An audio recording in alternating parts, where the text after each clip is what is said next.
we are again, folks. This is Brother Peter with tidbits from the Word. So proud to be with you today. We're going to be looking today in Proverbs chapter 31.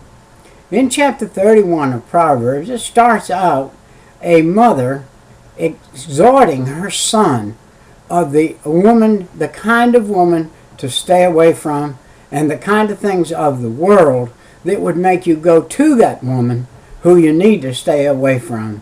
And it starts out with the story of wine.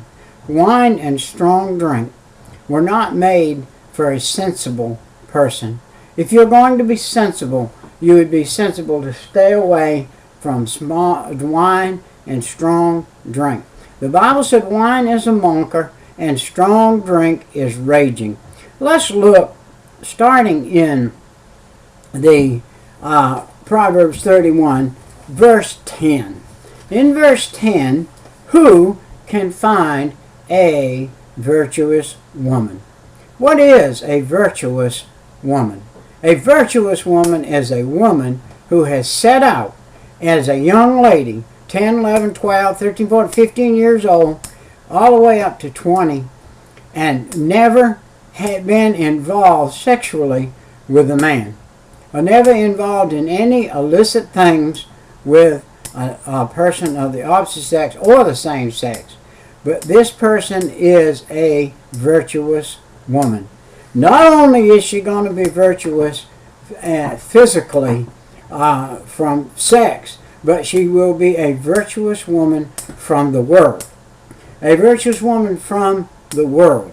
That means that she doesn't dabble in the things of the world and follow after the things of the world. Her mother undoubtedly has taught her right. She has learned how to sew. She has learned how to cook. She doesn't mind drawing a bucket of water if she has to. She doesn't mind, because I came from an era where you toted water, so I know what that's like. Nowadays, we could say she doesn't mind turning the faucet on. She doesn't mind washing the clothes. She doesn't mind drying the clothes. She doesn't mind ironing. She doesn't mind sweeping the floors, keeping the house clean, being a homemaker. This is a virtuous woman. There is more than just a sexual connotation to a virtuous woman. This is a woman who is going to be a help. She's going to be a helpmate not only to her husband, but to all of those around her. Everybody that she is in contact with is going to have good words to say about this woman. And the Bible goes on to say in verse 10, her price is far above the price of rubies. Far above rubies. You could go out and spend $1 billion on a ruby, and that ruby won't wash your clothes, won't do a thing for you, won't do anything for you, nothing. And it's just a stone and laying there. Yes, it can be beautiful. Yes, it can be pretty. But virtuous, no. Virtuous is something that is human. It said the heart, listen to this now, the heart of her husband, wow, does safety trust in her, so that he shall have no need of spoil. Wow. My wife and I were married for 20 years probably before we had any kind of outside phone ability to speak to each other during the day. I would get up in the morning. When we first got married, I would leave way before daylight. I would get home after dark. And she never had a thought, what is my husband doing? I never had a thought, what is my wife doing? I know what she was doing. She was doing exactly what she set out to do for that day, what was proper. And that's what she did, and that's what I did, what was proper. And that was the way it was supposed to be, and that's the way it ought to be today. Never questioning, it would do you good in this day and age. Some of you folks who have access to all these telephones and all of this stuff, to say to your wife this week, we're going to be 100% trusting each other 100%. We're not going to have any conversation during the day. No connection at all whatsoever. And come home and just know for a fact that this woman has given herself to you and you only, and you to her. Look, not only that, her husband does safely trust in her, so that he shall have no need of spoil. She will do him good and not evil all the days of her life. I have been married 50 years this year. My wife has done me good all the days, every single solitary day for 50 years. My wife has done good. Not only to me, but to the neighbors. Not only to the neighbors, but the church people.